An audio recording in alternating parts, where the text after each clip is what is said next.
Pois un mércores máis temos a sorte de contar aquí no programa con Nusca Chousa. Que tal, Nusca? Hola, que tal? Último día. Sí, é unha pena. Quen sabe, igual nun futuro... sí, claro, nunca se sabe, pero, bueno, un placer haber estado aquí con vos esta temporada. Este mes de agosto. Este mes de agosto, que foi unha maravilla. Nada, vamos a disfrutar deste último programa. Pois sí, e ademais que xa temos algunha consulta antes de entrar en materia, porque imos falar dun tema que deixamos así outro día, demos uns pequenos trazos, sí, unhas pequenas pistas, pero antes de meternos en materia, mira, pregúntame aquí, por exemplo, cando se sabe que as sandías están maduras para poder recollelas? Non son moi fan das sandías porque a mí non é unha cousa que me guste moito, entón non a planto moito na horta. Este é algo que lle sorprende tamén a moita xente, di, pero ti non eres agrónoma ou tal. Non, teño experiencia propia, pero a sandía non é o meu fuerte. Pero, bueno, non lle vou a axudar porque non o sei. Entón sería tirarme ao pozo, non sei.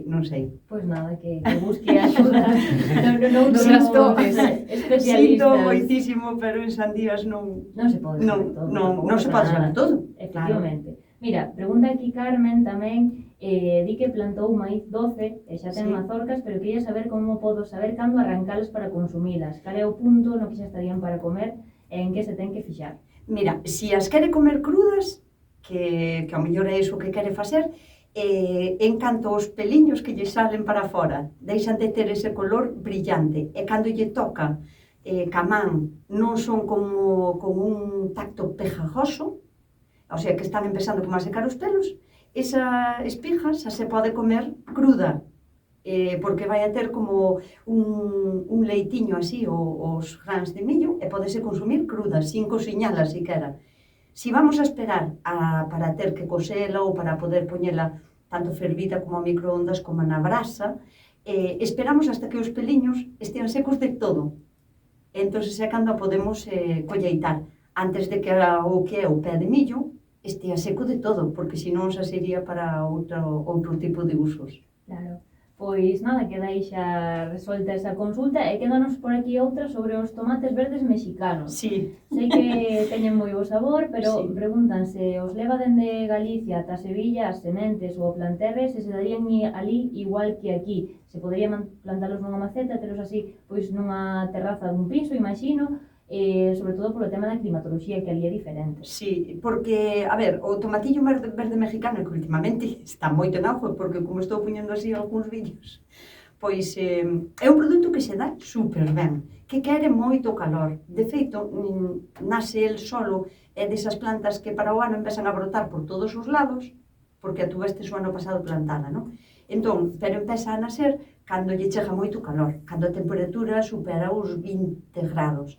Eu me imagino que se vai aclimatando a temperatura do sur de España, porque non é a mesma que aquí, porque ali chegan a 35 e 40 grados, supoño que se vai a dar tamén totalmente ben. En maceta, sí, pero é unha planta que enraíxa moito, co cal hai que ter en conta que ten que ser unha maceta grande, de 70 litros polo menos. Caramba, así que ten que ser grande, entón. Porque enraíxa bastante, é como unha planta de tomate. Si lle mermas o que é a estrutura das raíces, o que vai a facer é botar tomatiños máis pequeniños. E o tomatillo verde mexicano, para ter un bo tamaño, ten o tamaño dunha mandarina.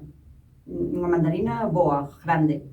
Pois nada, quedan aí resoltas esas dúbidas, sí que se pode, pero a grande escala, con as macetas. Sí, con unha maceta potente. Moi ben. Pois imos entrar entón en materia e imos falar de novo desa rotación, que xa falamos outro día un pouquiño dela, e agora vai ser un momento de cambiar esas plantas para a temporada de outono, de inverno. Sí, é moi importante o da rotación de cultivos porque, a ver, xa bastante contaminación temos, non? Tanto atmosférica, nas aguas, na terra, por pesticidas, insecticidas, glifosfatos e cousas que se lle botan, non? Entón, o que temos que buscar é, no noso cachiño de terra, na nosa hortiña, buscar o equilibrio natural, o máis natural posible. Entón, a terra, en principio, sánase a sí mesma, é capaz de curarse a sí mesma, non? Cando falamos de contaminación en un sitio, sexa terrestre, sea na agua ou sexa o que sea, é porque a cantidad de contaminación supera o tempo que lle leva a terra limpar esa porquería, non? Porque se lle damos tempo, a terra sí que o limpa, o que pasa que se é demasiada contaminación non lle dá tempo e afogámola.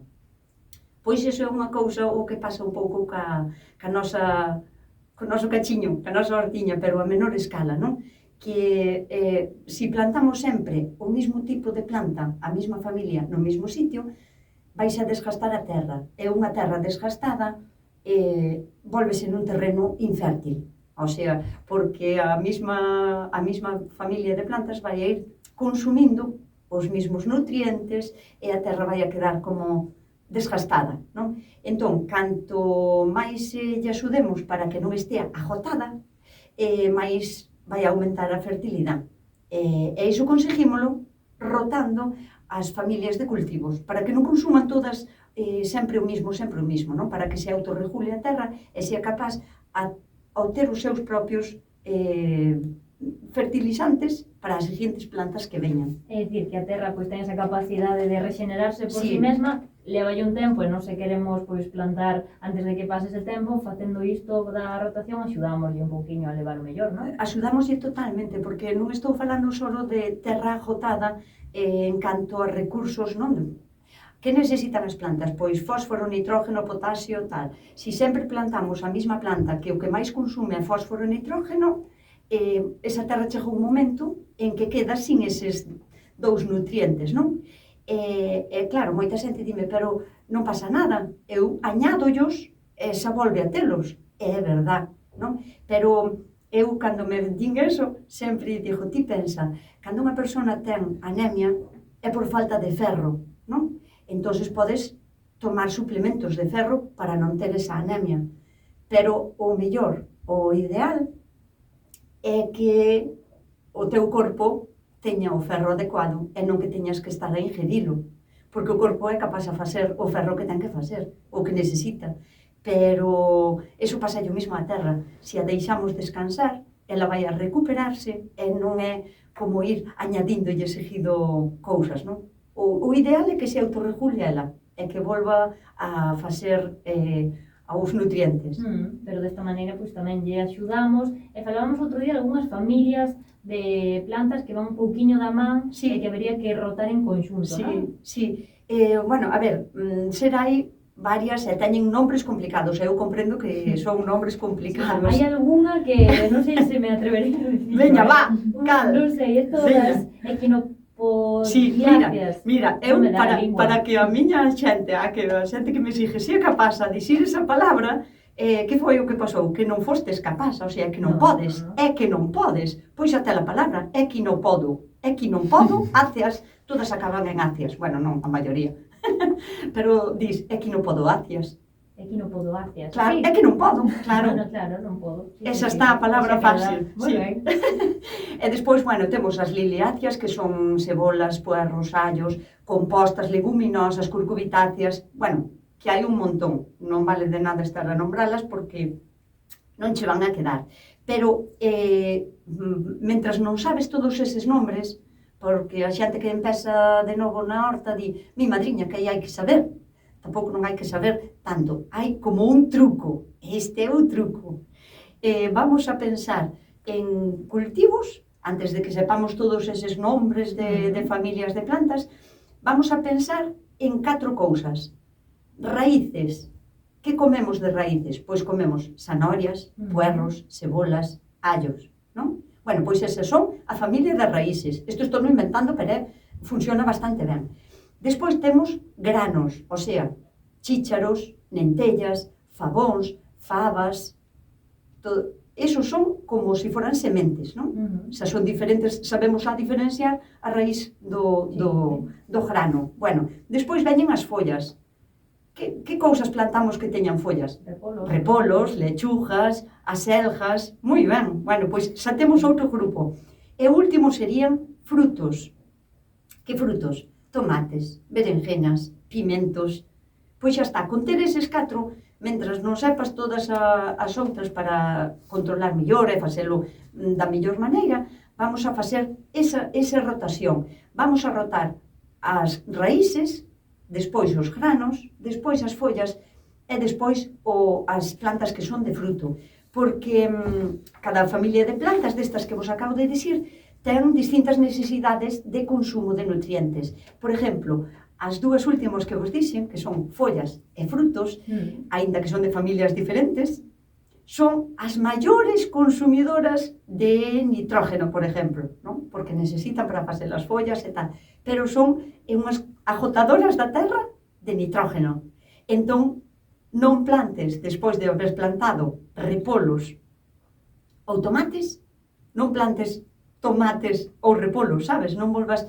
Todo o que comamos de follas e de frutos, hai nos que separar. Podemos, por exemplo, plantar cenoiras aí, para ir rotando, ¿no? Sí, por exemplo, para ir rotando. Entonces, as moi exigentes, por exemplo, serían eso, o que vos estou contando, curcubitáceas, solanáceas e crucíferas, que veñen sendo repolos, tomates e pimentos, e todo tipo de sandía, melón, pepino. Esas son as maiores, as máis jalupinas, digamos, as que máis comen. Despois temos no medio unhas que son un pouquiño menos exigentes, que son as... teño que falar de familias, compostas, liliáceas e equinopodo. As que non podo. As que non podo. Que serían as selgas, lechugas e cebolas. Estas podémoslas intercalar no medio das follas e frutos, o sea, repolos, coliflores e brécol, e vámolas a separar con estas.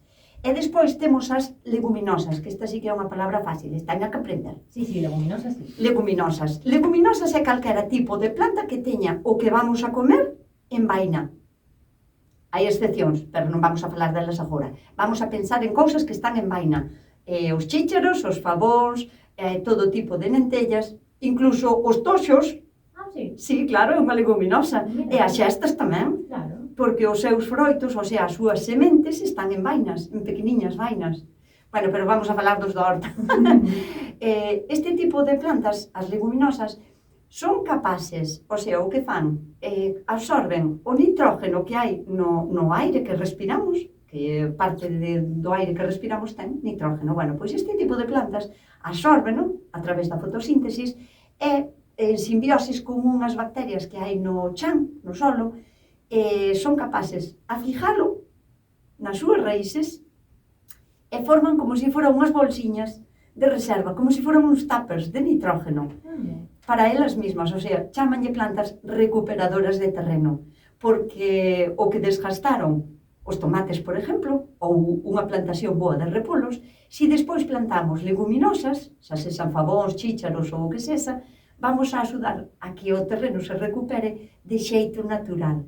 Que maravilla, non? É unha maravilla. Bueno, a ver, a planta non fai isto para axudarnos a nós, faino para ela. Para ela, claro, pero beneficia, non? Claro, a súa finalidade é absorber nitrógeno, porque sabe que despois, ao mellor non o ten, porque ven o inverno encima, as plantas moi listas, porque se van adaptando ao que lle ven encima. Entonces, claro, elas necesitan para cando empezan a botar flores e frutos, que necesitan ese aporte extra. Entón, se nós as arrancamos de todo, non vamos a facer nada, o sea, cando besamos, antes de que empecen a florear, cortámolas e deixamos que as raíces queden na terra, esa que do nitrógeno. Que maravilla, si xa se vai recuperando esa terra. Sí. E logo, podemos falar tamén da asociación dos cultivos, que é outro tema tamén a ter en conta, non, Óscar? Sí, pero asociar cultivos é máis para axudárense entre sí. Non ten que ver ca rotación, aínda son complementarios. Cando están todos xuntos plantados nunha mesma zona, aí que se vayan axudando uns a outros, pode ser? Sí. Por exemplo, mira, o que conoce todo o mundo, que isto levase facendo desde, eu penso que desde os romanos, ou antes para atrás, desde que é asociar millo con lentellas e con calabazas. Isto fixose toda a vida. Por que? Porque se beneficianse entre sí, traballan en simbiosis. O pé de millo vai a axudar moito a xudía para facerlle de tutor. Vai a guiarse ben por aí. Ao mesmo tempo, a xudía vai a formar nitrógeno, que o millo vai a beneficiar del, porque o millo non fai nitrógeno, pero vai a beneficiar del. E a calabaza vai a aportar á terra, a parte de outros nutrientes, vai a aportar unha sombra axeitada para que o millo non sufra por sequía. E así vanse axudando uns a Sí, outros. entón, eso é o que se chama a asociación de cultivos. Tamén se pode usar, por exemplo, para axudar a repeler pestes unhas de outras, non? Por exemplo, se plantas repolos, no medio dos repolos, que hai que separalos bastante porque teñen unha envergadura, non? Entón, entre repolo e repolo, mentras non medran tanto, non podes xuntar os repolos, porque senón cando medran non teñen sitio e teñen que loitar por espacio, por nutrientes, Claro. por todo. Entón, como os hai que separar, en todos eses huecos podemos plantar cousas que lle axuden. Por exemplo, se plantamos allo ou cebola, non lle van a impedir crecer nada en absoluto, porque ademais non crecen da mesma maneira. Un repolo vai a crecer expandíndose e unha cebola vai a crecer subindo para arriba un pequeno tallo. E o olor da cebola e dos allos vai a axudar que a coliflor, o a navicol, os repolos, todo o que sea crucífera, vai a axudar a repeler a peste da mosca blanca, Que tamén ben. porque non lle gusta nada o cheiro. Entonces, a asociación é aproveitamento de espacio, aproveitamento de que as plagas non queden aí, e rotación é para evitar outro tipo de cousas, o sea, desgaste da terra. Unha cousa moi importante é que, como falábamos do desgaste, o sea, de que a terra se autocura a sí mesma, si lle damos o tempo necesario. Ti imagínate que plantas todos os anos calabazas no mesmo sitio, e todos os anos collen oidio e mildio, que son dous fungos, e collenos sempre todos os anos. Entón, cada ano vas a ter que sacrificar máis en botar fungicidas, pesticidas, porque senón non che van a ir arriba. Os hongos son capaces de invernar todo o inverno, porque son como unhas esporas, hasta que as condicións climatológicas volvan a ser as axeitadas, pero po ano vai a ser un batallón máis, e máis, claro. Que conseguimos ca rotación de cultivos? Que si, en vez de eso, poñemos, por exemplo, repolos, crucíferas, os hongos ás crucíferas non lle van a facer nin mella. Entón, que vai a pasar cos hongos? Que é como a calquera outro ser vivo. Querense instalar en un sitio onde teñan un bo alimento, que teñan un bo sitio para vivir, como que queremos todos, non? Pero, se lle quitamos o alimento, que pasa? Que eses hongos, ao final, morren.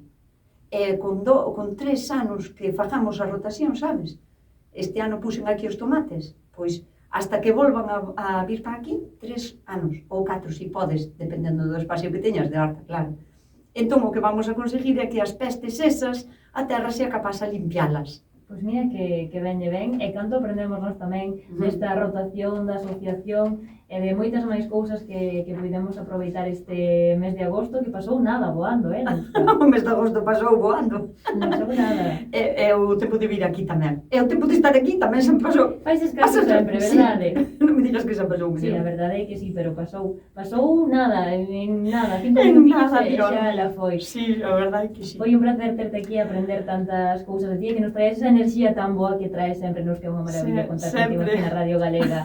Moitas grazas por estes meses. Moitísimas gracias a vos por a vosa invitación. Un bo verán, seguiremos te escoitando nas túas redes sociais. Sí, claro, aí vou estar sempre ao pé do cañón, no meu canal de YouTube sobre todo, que farei os domingos os directos e estarei sempre ali para axudar a todo o mundo cas consultas que teña. Pois aí estaremos. Moitas grazas, Mónica. Moitas gracias a vos. Vico.